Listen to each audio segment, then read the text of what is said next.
editor. بس على كل حال هسجله من بعدين permanent. شو المشكلة؟ It's kind of amazing. هو مش No, مهم. it's not so bad. If they wanted to come back as working journalists to cover it, what's the process to be accredited with that? They write to the ما بعت press له إياه. office and they can let them know. They don't have to have a State Department badge to come in and come in. They can just let the press office know. هلا هبعت لك النص This is بعت لك داعش as long as they have a press credential and a government issued ID, they can come in to cover it. It's easier if you are here on a regular basis and you write to the press office, and the press office will start the process to give you a State Department badge, so you can come in and cover it. Press State Department badge. So again, you only have access to the first and second floor. It's a different color. But that's the easiest if you want. But you do not have to have a badge to cover the press briefing. Be on a visa for that? I think so. I don't think that there's a restriction. Okay, I'm just curious, basically. But today we discovered they told us list يلا أنا of بالخارجية journalists بالبريفنج or organizations that like surprising thing, some of the media outlets are not so some of them available are into. not available there. So it's interesting. We some of them for the first time. Well, there are many that Turkish communities here in the United So States. they are also there. They cover the Turkish No, they- community here in the United Yeah, States. they say that And you so- have to come here with special visa, journalism visa. So they say. So I thought that all along I for think the the vast Turkish majority are coming from overseas. I used to actually be a journalist before I started working at the State Department, and I worked for Japanese. Okay.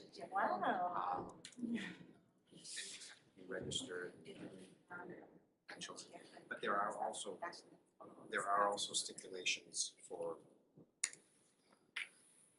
outlets that cover international communities here in the United States. Okay. as well. So they have to also accredit this session. No, it's okay. Yeah. It's okay. We were told that.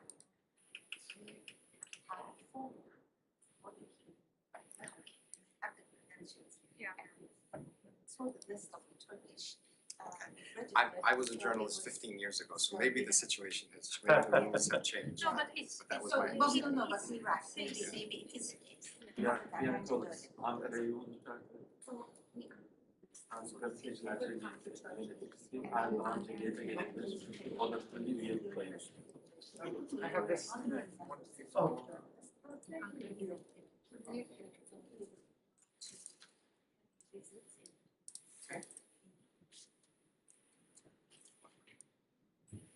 I'm sure you want somebody else's. Yine görüşürüz.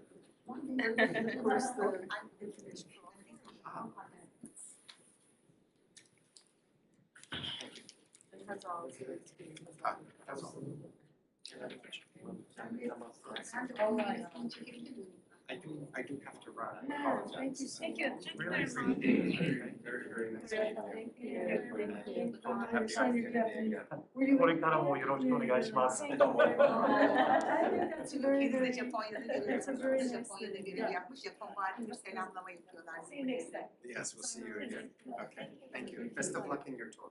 We're going to the platform. Oh, yes. That's going to be my next recommendation. Oh, thank you. Keeping my fingers crossed.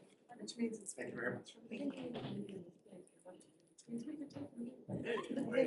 Oh, no, Sure. These journalists coming in, these are the regular people. That means. You're getting to start in 2 minutes.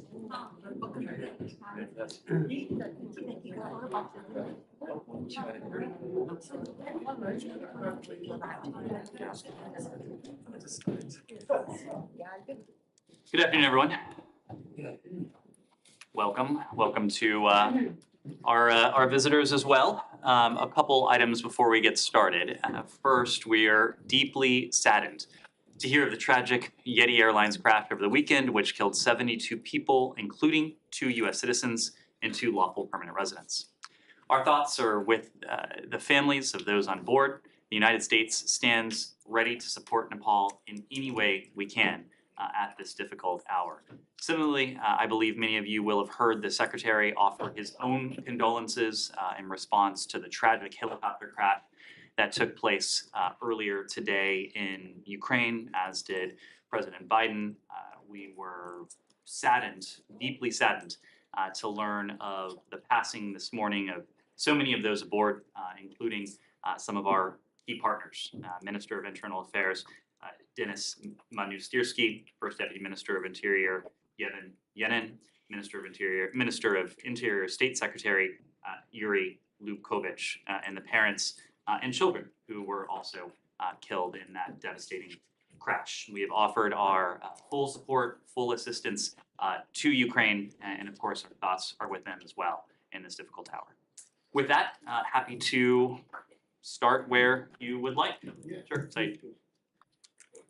Start with the Palestinian issue. Sure. Can you comment on the embassy issue in Jerusalem? You know, it is alleged that it is being done on land that was confiscated from the Palestinians. There was a big outbreak yesterday. And then you saw it. I did see it, and I appreciate the opportunity to comment on it, primarily because there has been some misinformation or some misimpressions about our plans. To be very clear, we have not decided on which site to pursue. A number of factors, including the history of the various sites that are in contention, will be part of that very site selection process.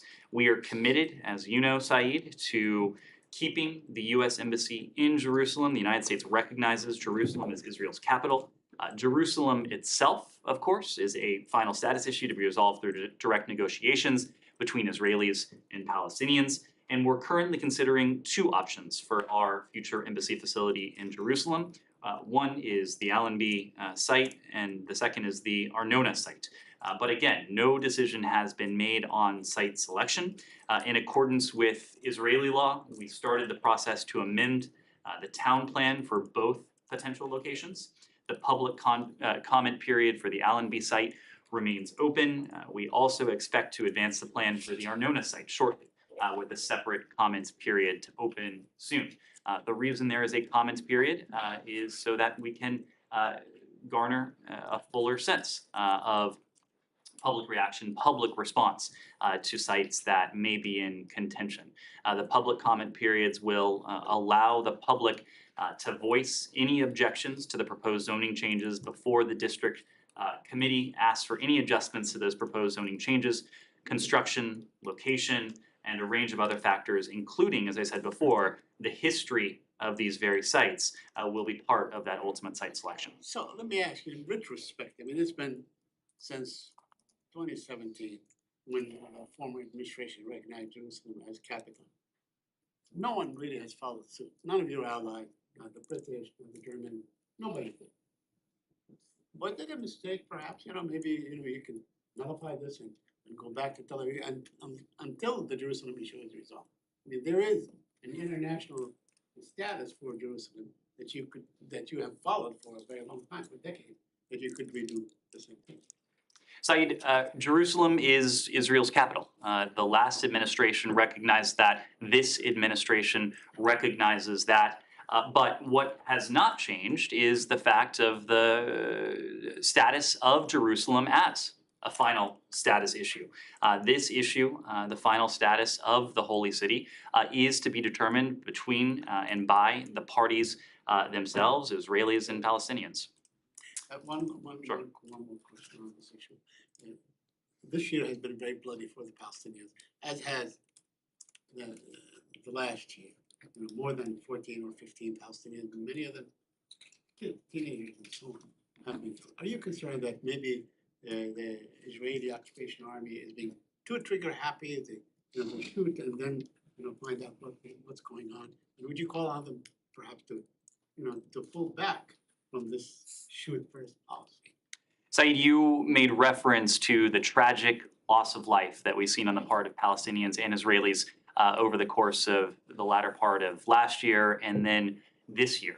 Today, of course, is the 18th of January. We're only 18 days into this month. And already, since the beginning of this year alone, 15 Palestinians have been killed. Several Israelis have been injured in the West Bank. We are deeply concerned by the situation in the West Bank. The preceding period has seen a sharp and alarming increase in Palestinian and Israeli deaths and injuries, including many children among them. We continue to emphasize to both parties, Israelis and Palestinians, that we want to see a de-escalation of tensions. We want to see constructive engagement. We continue to emphasize to both Israelis and Palestinians that they both equally deserve to have equal measures of security, stability, justice, dignity, and democracy. It is alarming to see the pace of violence, the rate of deaths, of injuries. It is also incumbent on the parties to take steps themselves to see a diminution in the tensions that have spiked in recent weeks and months. Can I follow up on Sure. Jerusalem? As you know, National Security Advisor Jim Sullivan and Rick McCart are in Israel now. They expect also to meet with President Abbas. You know that, right? I'm aware. You look a bit surprised. I'm aware. Okay. So basically, John Kirby told me today that the purpose of the visit was to emphasize the U.S. position vis-a-vis the two-state solution, and also to encourage the parties, as you said, to not undermine that prospect. So is the U.S. current policy is to keep the status quo in the Palestinian areas, or not to be involved in any peace prospect, not to encourage the Israelis and Palestinians to get into any peace process or negotiation, considering the Netanyahu makeup government of being right-wing? I mean, in other ways, like basically you'll be happy just to keep things as they are and not to initiate anything new. Our policy is fundamentally a pragmatic one. At the present moment, and this goes back to Saeed's question, we recognize the deeply concerning trends that have taken place and in some ways accelerated in recent months, but also over the course of several years now. Those are the very trends that over the course of last year and then earlier this year have led to extraordinarily high, far too high numbers of deaths and injuries, both on the part of Palestinians and Israelis. So task number one, as we see it, is to do what we can to help de-escalate tensions, to see to it that this alarming rate of violence is diminished, that tensions are eased, and to encourage both sides to refrain from steps that only further exacerbate tensions. Our first priority at the present moment is doing just that, is seeing if we can be a constructive voice, a constructive partner in helping the two sides de-escalate and put an end to this cycle of violence. Now, of course, our longer term approach continues to be support for a negotiated two-state solution, that will bring into existence what we ultimately hope to see: Israelis and Palestinians living side by side equally, enjoying equal measures of stability, of security, of democracy, of dignity, of prosperity as well. Now, of course, this is a moment in some ways of triage. Our end goal is one that is quite far off. We recognize that at the moment. No one at the moment is speaking to the possibility of near-term constructive dialogue culminating anytime soon in a two-state solution between Israelis and Palestinians. We acknowledge that. We appreciate that. That's why our approach is practical. It's pragmatic. It is focused on what Palestinians need at the moment and what Israelis need at the moment. In delivering that, what we are trying to do is to set the stage so that the parties can, over the longer term, make progress towards what remains our goal, what has remained the goal of Israelis and Palestinians over successive decades, and that is a two-state solution to this long-standing conflict. I want to ask you about Yemen, but unless somebody want to ask about Israel. Anything else on Israel? One more on this Israel-related trip. Are you in a position to confirm the media reports that the U.S. has moved munitions stored in Israel to Ukraine, or using in Ukraine? If so, can you speak to the significance of that, and also what other steps do you expect from Israel, given the fact that there's a negotiation going on? I'm not in a position to speak to that report. I would refer you to DoD if they're in a position to speak to those types of tactical movements. That's not something we would speak to from here. I suspect it's also not something that our partners throughout the government would speak to in any detail as well. May I switch to a different topic? Possible? Sure. Housekeeping first. You started the briefing by welcoming our guests. When it comes to foreign leaders' trips to this building, the recent practice has been, on top of the trips from not the countries, like several countries, but allies and partners. The press has been the secretary would put together a press conference along with the guest leader. The fact that there is no press conference, featuring today's dialogue, how do you also read that? Is it a reflection of the nature of the trip, or the nature of the relationship between Turkey and the U.S., or the nature of the state of press between Turkey?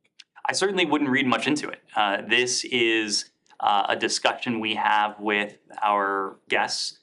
It is also a factor of the secretary's schedule, of the schedule of the visiting dignitary. Of course, you're asking this one day after Secretary Blinken spent 45 minutes to an hour in front of all of you with Foreign Secretary Cleverly, and we were in a position. Hold on, let's say he started 45 minutes to an hour late. Thank you. I'm not sure. I wasn't. 45 minutes to an hour. I is wasn't counting the time, but it was about 45 minutes if I recall. Rough estimate at least. So as you know, with some visiting dignitaries, we are in a position to have a joint press avail with some scheduling constraints, preferences on the part of our guests or other considerations preclude that. I mean, there's no other reason why Turkish foreign minister would be deprived of the State Department podium. You all heard from Foreign Minister Çavuşoğlu today. You all heard from Secretary Blinken today as well. These are questions that we coordinate with our visiting guests. May I move to South Caucasus if possible? Let me. Let's stay on Turkey. Yeah, sure. Turkey. Yeah, so specifically on Turkey, the Turkish foreign minister said he expected the United States to approve the sale of F-16. He said that to the secretary, obviously. What will be the message of the secretary, given that the U.S. government officially supports this deal, but there's strong opposition in Congress? So what are your expectations the secretary would tell the Turkish foreign minister on this issue? Well, I expect our Turkish allies will be hearing, because the meeting is ongoing now, a similar message to what they have heard. President Erdogan has heard directly from President Biden, and what all of you have heard, because President Biden said this publicly in June in Madrid. When it comes to the F-16s, President Biden said that as a general matter, he believes that we should sell Turkey the F-16 jets and modernize their existing fleet as well. As you know, there is a process for these types of sales, these types of transfers. This is a process that involves Congress, of course, and we would decline to comment on the particulars of that process until and unless there is any formal notification to Congress. We are not in a position to do that yet. Our position has not changed. It is also fair to say, and I don't think I'm betraying any secrets because our partners on the Hill have been quite vocal about this as well, is that there are strong opinions on the Hill. So we will continue to engage with our Turkish partners. We will, as appropriate, engage with our partners on the Hill. We want to see to it that Turkey, as a NATO ally, has what it needs to be continue to be a valued member of that alliance and to address the very real security concerns that Turkey itself faces. Yes. Turkey, please. Senator Menendez said that he's going to block the transfer of F-16 to Turkey. And he said, till Ankara, as he said, improves its human rights record and cease threatening US regional allies like Greece and Cyprus. He said that Erdogan is undermining international law and Turkey is not a good ally. I don't know if you agree with the senator, but I wanted to hear your comment, please. Well, Congress has a key role to play when it comes to these decisions. This is a process that we respect. It has been a priority of this secretary to engage with Congress, not only, as he likes to say, on landing, but also at the takeoff. That is to say, at every step of the process, to have iterative engagement with our congressional overseers, but also the authorizers and approvers, including those who sit on the Senate Foreign Relations Committee and the House Foreign Affairs Committee. We have a very constructive relationship with Turkey. We are grateful for the role that Turkey has played in helping to address many of the most pressing challenges of our time. And that includes, of course, Russia's brutal aggression against Ukraine. It is probably not an exaggeration to say that without Turkey's constructive role, we would not have the Black Sea Grain Initiative, certainly not the grain initiative that is functioning at the scope and scale that is now. We've consistently said that we are grateful for Turkey's role in that. We're also appreciative of the fact that President Erdogan and his government has used their somewhat unique position to seek to address Russia's war against Ukraine. Now, it is not for any lack of trying on Ankara's part that those efforts have not diminished or put an end to this war. That is a function of President Putin, his determination to continue this brutal war despite the costs that it's inflicting on his own people.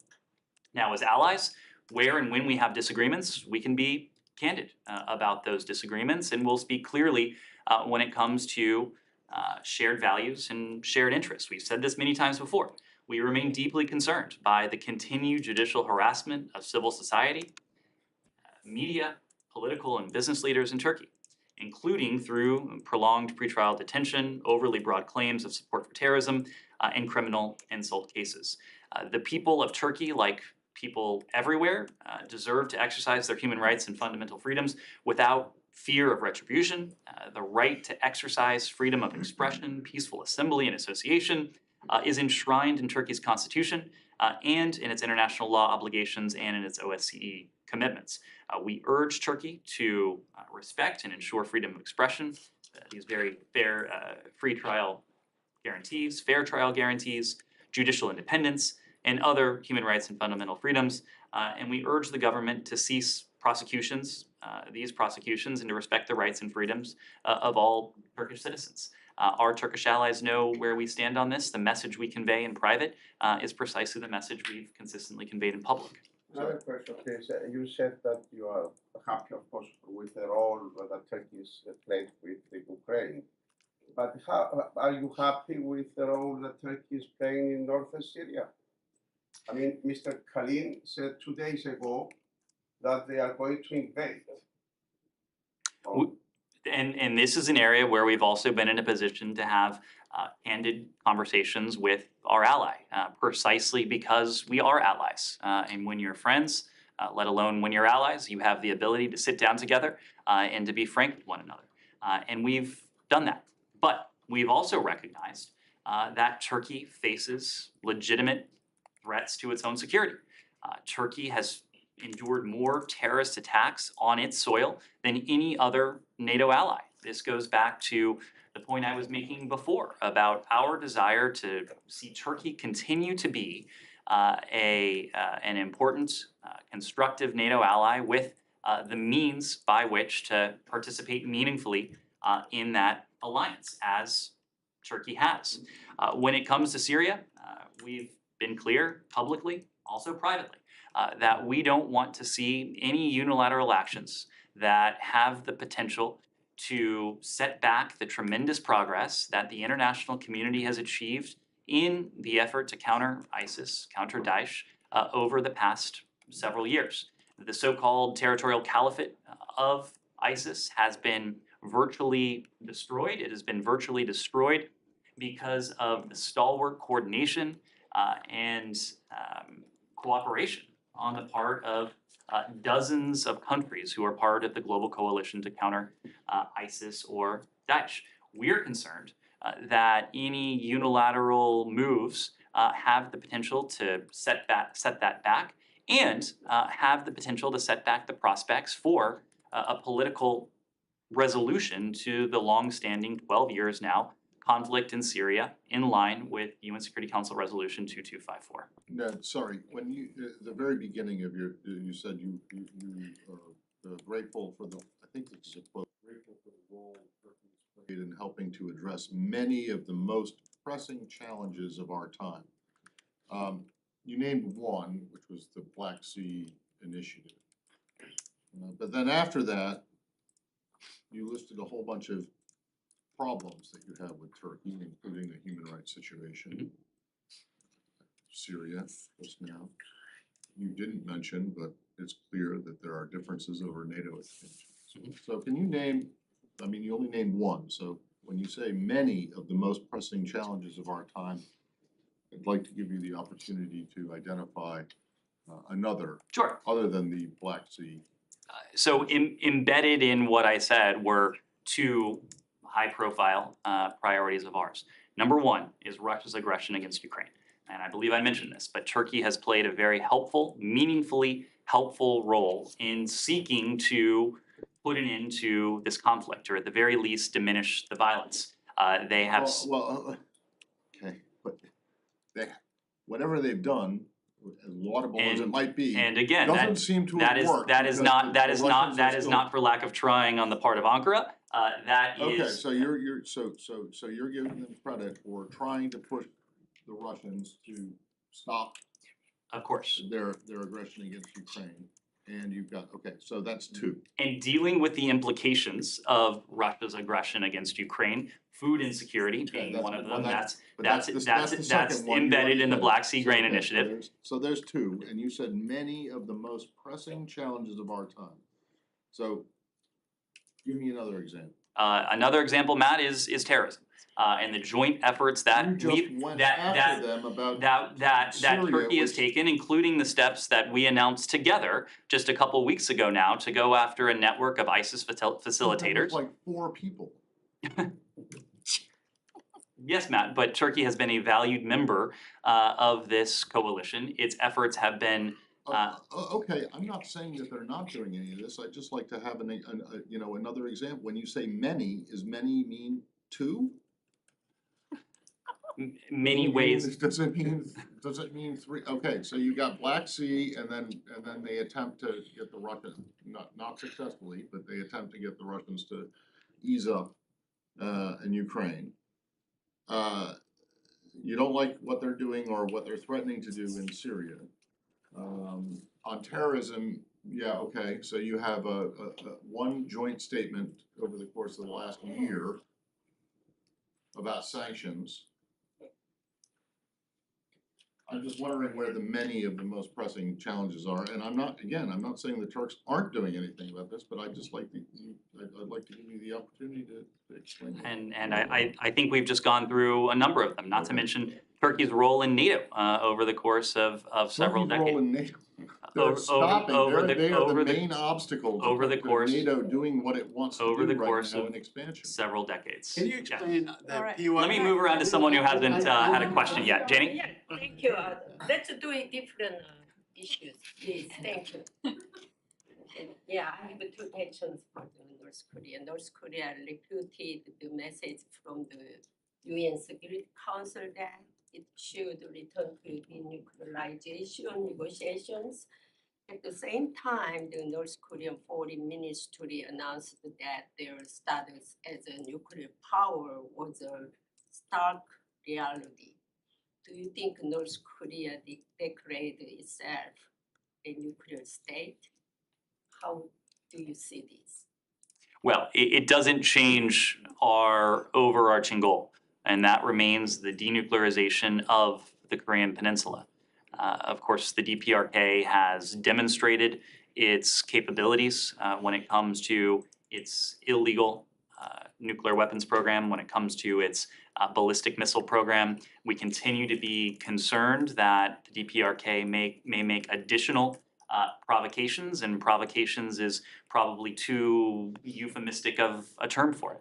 Each and every one of the DPRK's ballistic missile launches, certainly each and every one of the DPRK's 6 tests of its nuclear weapons pose a profound, in some cases grave threat to international peace and security, certainly to the security and to the peace of the Indo-Pacific region. So despite the comments that we've heard from the DPRK, despite the provocations that we've seen from the DPRK and that we may yet see, our approach will remain steadfast. It's an approach that we honed early on in this administration, but just as importantly, if not more importantly, it's an approach that we've adopted jointly with our treaty allies, in this case, Japan and the ROK. We are committed to the security of our treaty allies.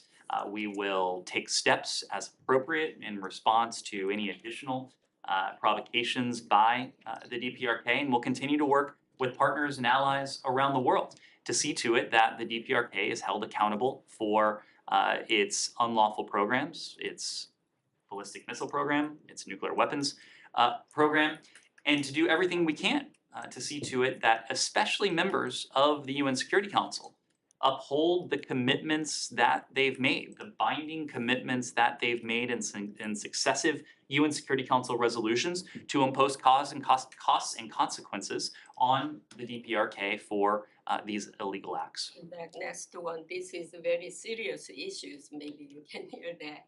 Recently, North Korean leader Kim Jong-un had purged many North Korean officers who led the dialogue between the United States and North Korea in the past, including the North Korean foreign minister and the highest ranking officers.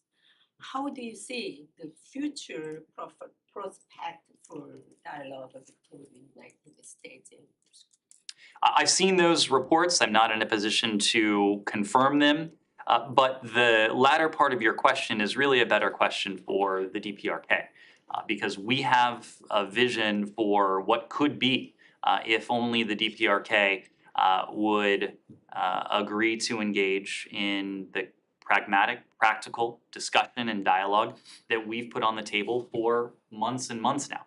We have made no secret of the fact that we wish to engage with the DPRK on the basis of the ultimate denuclearization of the Korean Peninsula to discuss how we might, again, with practical, pragmatic steps, advance that vision that we've put forward that would be in the interests of the United States, of our partners and allies, of the broader region, and we think in the interest of the DPRK itself. Of course, the DPRK has to date shunned those offers. It has responded to our repeated statements that we harbor no hostile intent towards the DPRK, to our repeated offers to engage in dialogue with only more provocations and more threats. That is a dynamic that we are using various tools at our disposal to seek to change. It's a dynamic that we would like to see changed.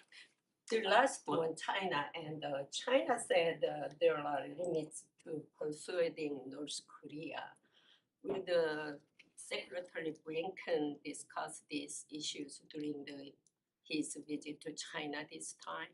I am certain that the challenge that the DPRK poses to the Indo-Pacific region and beyond will be on the agenda when Secretary Blinken travels to Beijing. Yes. Okay, one more.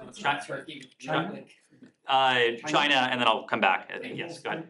Last week we heard a lot about what the US and Mexico can do to stop fentanyl to arrive to the Western Hemisphere, but we didn't hear that much about what the US and Mexico are doing to press China on the illegal exportation of precursor chemicals to produce fentanyl. Can you describe what's the current status of any dialogue between the US and China on precisely this issue, the illegal exportation of fentanyl precursors? Sure. Let me start by saying that this is a priority of Secretary Blinken. He consistently brings up to his senior team the threat that fentanyl poses to the international community, but in very real terms poses to the American people. It is the leading killer of Americans between the ages of 18 to 49. It presents a clear and present danger to our people, but to your question, to people around the world. This is the very definition of a transnational challenge because it is a drug whose precursors originate in various places around the world. Its manufacturing takes place in various places around the world, and it kills far too many people around the world as well. That is why he has directed his team to do everything we can, often in concert with our partners in the US government, whether that's the DEA, whether that's Customs, the Department of Homeland Security and Customs and Border Enforcement, whether that is other partners as well, to address the challenge that fentanyl poses. When it comes to the PRC, since the PRC scheduled fentanyl and related substances as A class in 2019, the PRC is no longer a major source of fentanyl flowing into the United States. We continue to see PRC origin precursor chemicals being used in illicit fentanyl production, though its past action has helped to counter illicit synthetic drugs. We continue to urge the PRC to take additional, meaningful, concrete action to curb the diversion of precursor chemicals and equipment used by criminals to manufacture fentanyl and other synthetic drugs.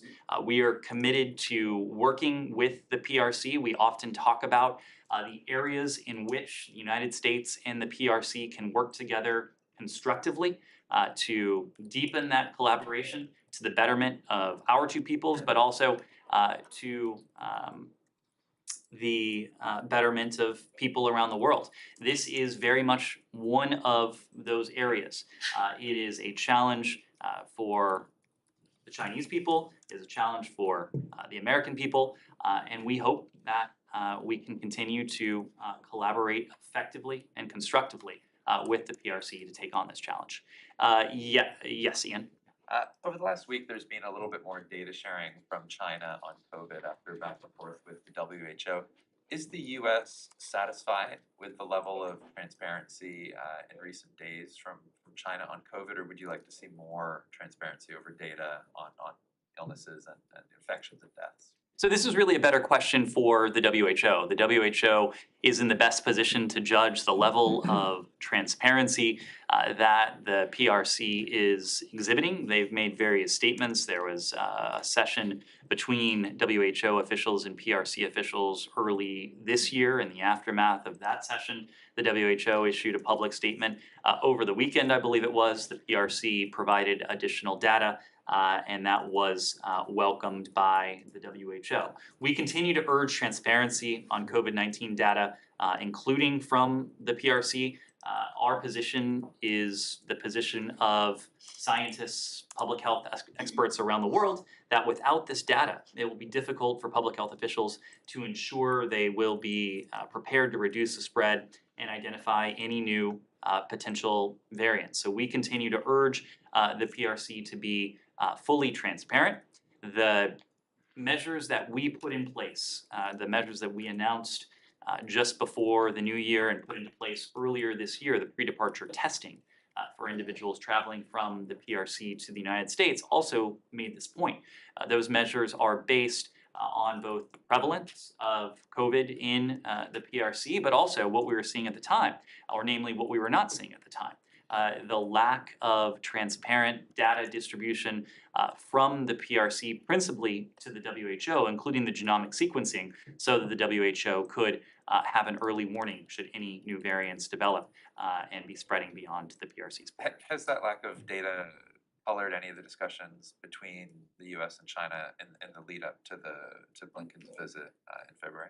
Has it? If by colored, do you mean has it derailed, has it disrupted the planning? I'll say that Secretary Blinken fully expects to travel to Beijing next month. That is something that we are still planning for on a daily basis, including we're working closely with our counterparts in the PRC to see to it that this trip is constructive, it is productive, that it's substantive as well. Yes. European Parliament is calling on European Union to blacklist Iran's IRGC. On Thursday, European Parliament is expected to pass another resolution which includes a call to declare the IRGC a terrorist organization. Do you have any comment on that? Do you have a word of encouragement? Because 4 years ago, US decided to put IRGC on FTO, and 4 years later, European countries seems to reach the same point as US was 4 years ago. On questions like this, we tend not to be prescriptive just because each country, or in this case, each block of countries, have their own authorities, they have their own evidentiary requirements and evidentiary bases for determining whether a particular group, in this case the IRGC, would qualify under their own legislation, be it domestic or be it continent-wide in this case. Where we do see eye to eye with our European partners is a recognition that Iran is the world's leading sponsor of terrorism. There is no more nefarious exporter of international terrorism than Iran. There is no disagreement between the United States and our European allies on this. We're also clear-eyed about the need to cooperate to counter the threats that are posed by the IRGC over the past, well, certainly in recent years. Europe, United States, countries around the world and regions around the world have seen all too vivid demonstrations of the lethality of the IRGC, of its repugnant willingness to take innocent lives in its operations. So we're committed to continuing to work with the EU and with other allies and partners on this very challenge. Gita? Thank you, Ned. In reaction to this development in the European Union Parliament, a member of the Iranian Parliament has said that if the EU does designate the IRGC as a terrorist organization, the Islamic Republic would designate Britain, Germany, France, and the EU also as terrorists. And he continued to say, and I quote, that the defenders of Iran know how to deal with terrorists, unquote. Any comments? Do you think this is clearly a threat and it should be taken seriously? We don't respond to threats. We condemn them. What we do respond to is any threat to American citizens, threat to our partners. Countries around the world, including Iran, know full well that we take any such real threats seriously, and we're prepared to respond and respond decisively if appropriate. Anything else on Iran? Related comment. Okay, we'll see how related or kind of that is.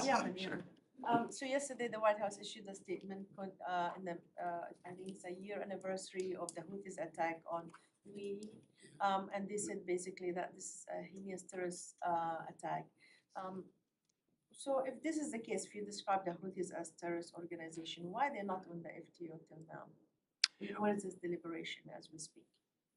So when it comes to the Houthis, you were right that we did condemn the terrorist attack that the Houthis perpetrated against our Emirati partners 1 year ago yesterday. President Biden issued a statement. Secretary Blinken issued a statement.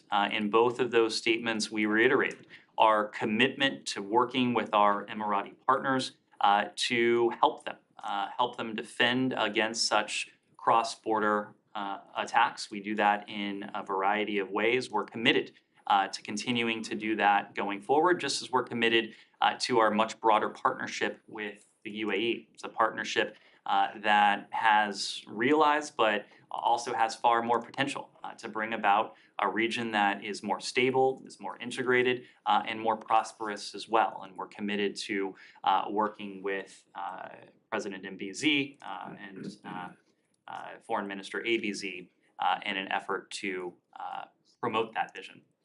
When it comes to the Houthis, we are under no illusions about the Houthis, the challenge they pose, and the threat that they have the potential to pose as well.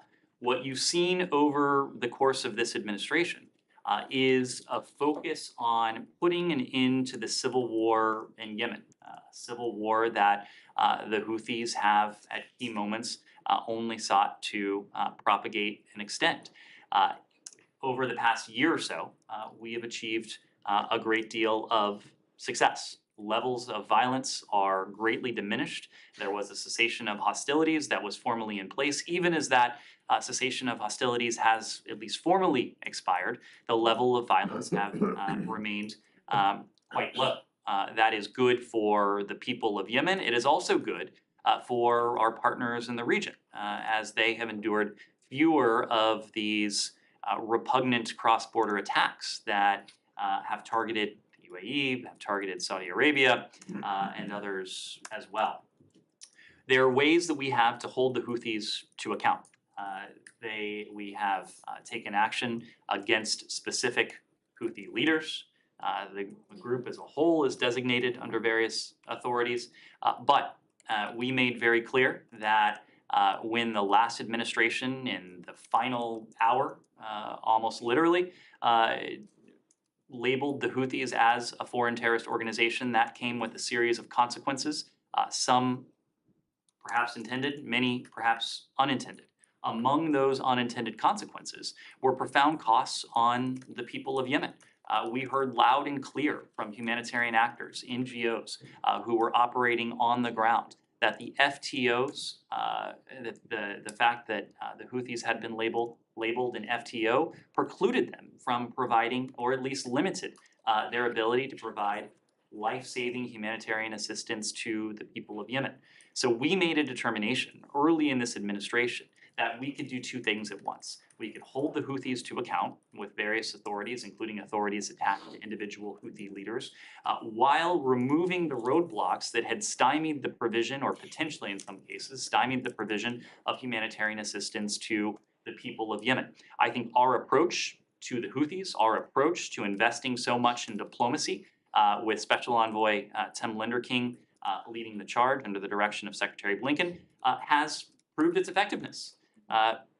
We have seen a period of stability and diminution of tensions that we have not seen in some 8 years since the start of this conflict in 2014. It is our hope to build on the progress that we've achieved, even as we continue to partner with our partners and allies in the region, including the Emiratis, including the Saudis, to see to it that they have what they need to defend themselves. Let me move to someone who has a question. Yeah. Thank you so much. I just wanted to go back to Turkey really quickly, specifically, pardon me, Senator Menendez. As you know, as chairman of the Foreign Relations Committee, he can basically block this F-16 sale as long as he wants. So if the Biden administration is committed to getting this sale done, it will have to persuade him to get on board with it.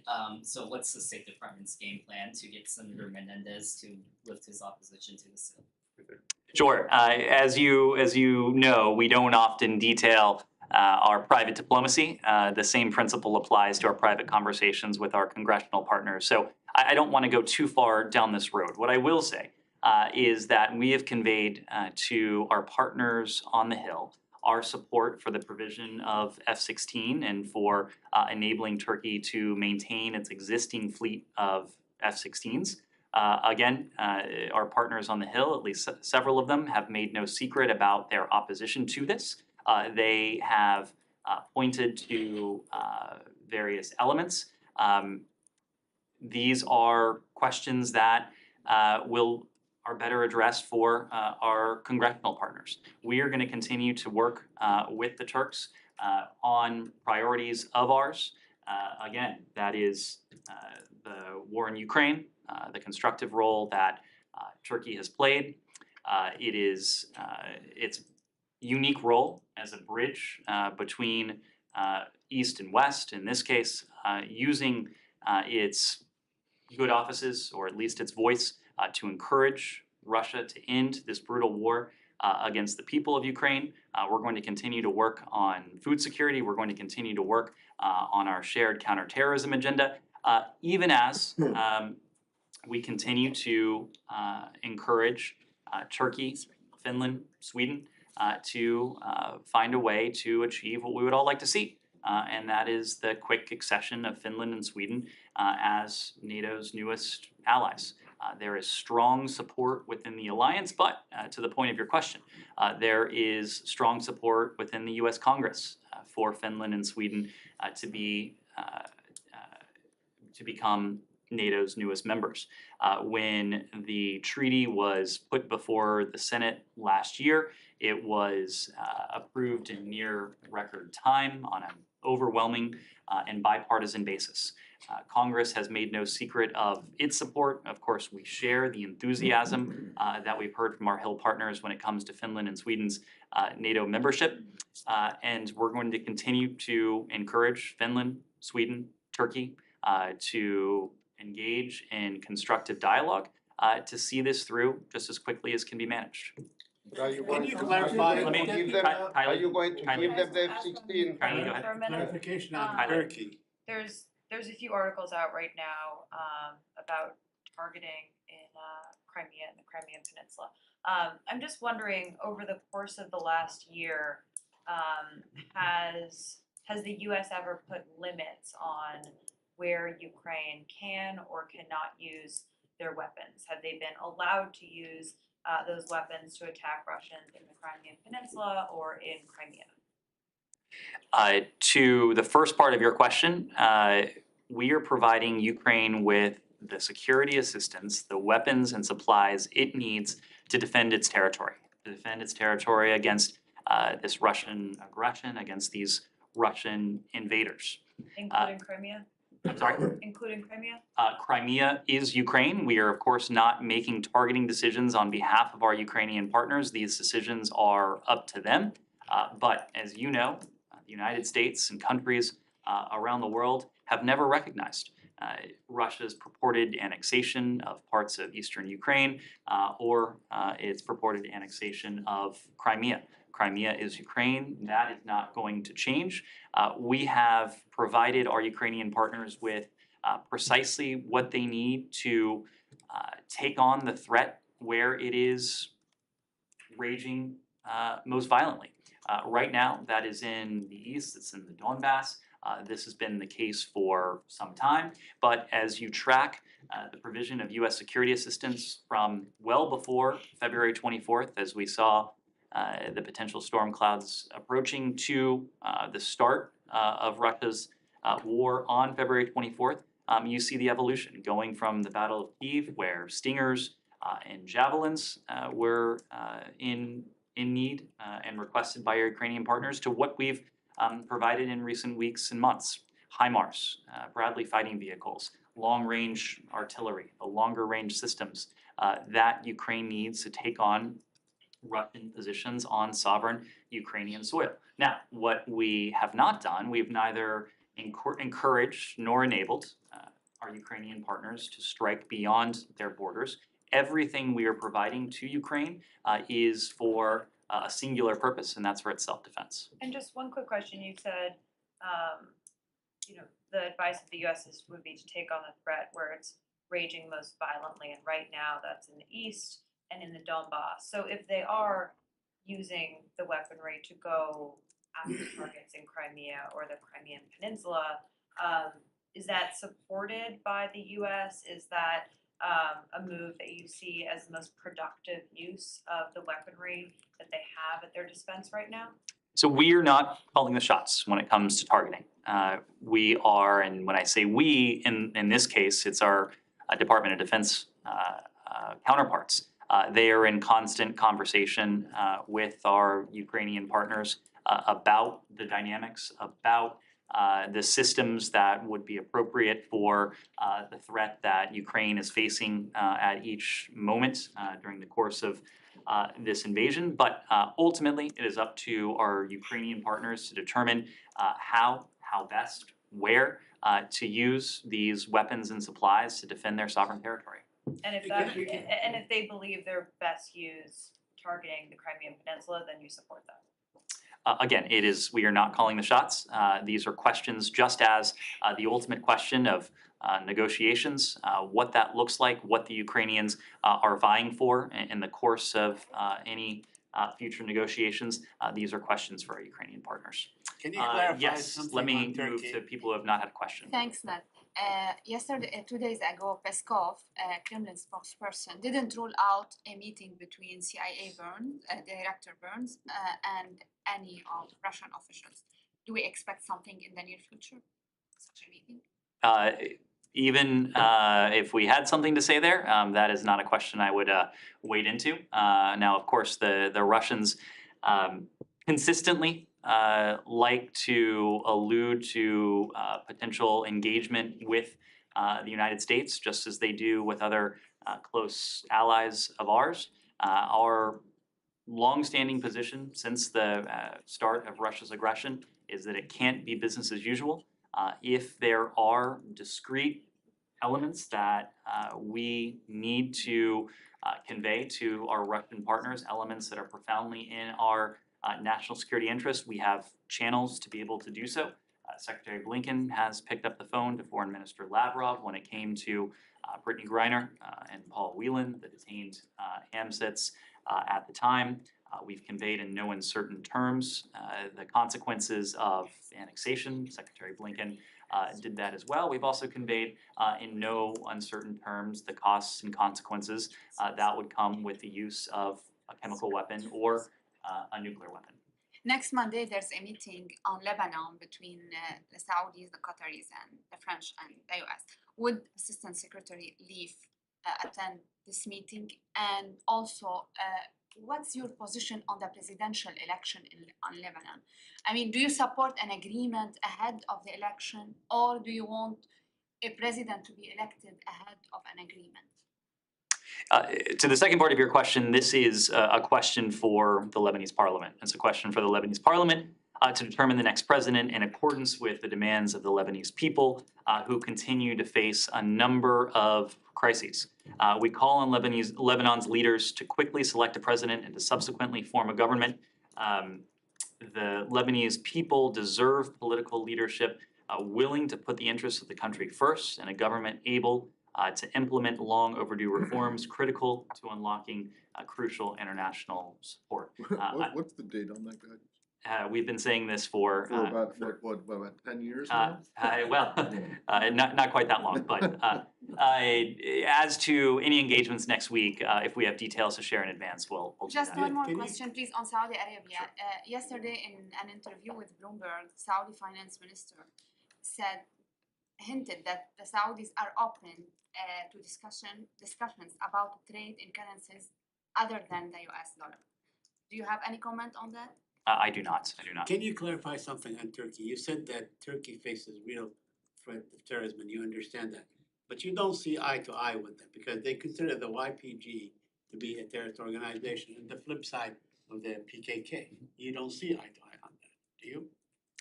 Said, we've been clear that with our allies, we may not always see eye to eye. We have disagreements with our Turkish allies. That doesn't diminish the alliance between our two countries. That doesn't diminish the fact that we share interests. And as partners, as an alliance, there are fundamental values that we want to see protected as well. But you're on, on opposite sides. I mean, you support the YPG, and they are your ally, and so on. And Turkey is going to attack them, maybe any time. So what will your position be if this happens? Our position will be precisely what I spent probably 5 minutes describing earlier in this briefing. My question on top topic, but before we get there, just to clarify, you answered the question of Crimea and said you never encourage Israel to take the shot. The reverse side, you will also not discourage them from retaking Crimea, right? You will not do or act in any way that would discourage Ukraine from doing what's These ultimately are questions for our Ukrainian partners. Yes, I need to move on. People have not had a question yet. I need to move on. Yes, go ahead. Go Are ahead. you still in disagreement with Turkey over normalization with Syria? I'm sure this topic was on the table today up on the 7th floor. Are you still opposing Turkey normalizing with Syria? I will allow our Turkish allies to note their approach to the Assad regime in Syria. Our approach to the Assad regime has not changed. We believe that now is not the time for normalization. Now is not the time for countries to seek improvements in relations with the Syrian regime. One need only look at the track record of the regime over the past 12 years.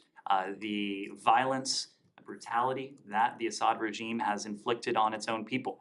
We continue to believe in the utility of pursuing the goals and metrics enshrined in UN Security Council Resolution 2254. And Foreign Minister Oglo was told that today. The meeting is still going on, so I'm just not in a position to speak to it. Abby? Hi, Ned. Are you aware of the death of an American in Rosarito Beach, Mexico? Yes. Let me just pull this up. I can confirm the death of a U.S. citizen in Baja California in Mexico. We stand ready to provide all appropriate consular assistance out of respect for the privacy of the family. I just wouldn't be in a position to comment any further. Is there any investigation into his death, or is there any reason for suspicion of foul play? When a U.S. citizen dies in a foreign country, local authorities are responsible for determining the cause of death, issuing a death certificate, among other steps. We'll support any Mexican investigation. We'll continue to monitor it closely, but would refer you to Mexican authorities for details of their investigation. Yes. I have a question for like the US-Japan. Following up a US-Japan summit meeting, seems like it is necessary to continue discuss specific measures such as controlling like export, like a semiconductor. What is current outlook on the meeting and how soon we can expect US-Japan economic version of 2+2? In your future. Sorry, I missed the first part of your question. Was this in relation to the Prime Minister's visit, or this was in relation to the Dutch Prime Minister's visit? The US-Japan economic version 2+2 meeting. I don't have any additional 2+2 meeting to announce. Of course, we had a meeting, I guess it was last week now, of the bilateral consultative committee with Japan, brought together our Secretary of State, Secretary of Defense, with their Japanese counterparts, but I just don't have any additional meetings to announce at this stage. Yes. Thank you, Ned. Pakistan has less than $5 billion left in its foreign reserves. Is the U.S. paying any attention to, or is planning to give maybe like some sort of debt relief to the country?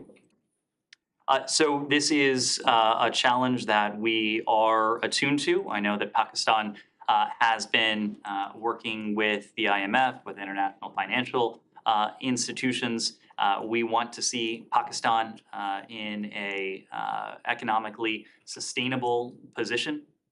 Those conversations, as I understand it, are ongoing. We are supportive where we can be of our Pakistani partners, but ultimately these are conversations between Pakistan and international financial institutions. But in this critical time, does the U.S. On government to government level, is getting any suggestions for Pakistan to take some immediate steps which will improve the economy? These conversations with our Pakistani partners often do entail technical issues. Oftentimes these are addressed between the Department of the Treasury and our Pakistani partners. But Pakistan's macroeconomic stability is a topic of conversation between the Department of State and our counterparts, the White House, Treasury Department, among others. Thanks. Yes. Thank you. I just want to follow up on Secretary Blinken's visit to PRC. According to political report last weekend, the date is likely to be on February 5th and 6th. Can you confirm anything on that report, including a possible counterpart in PRC? Including a possible counterpart.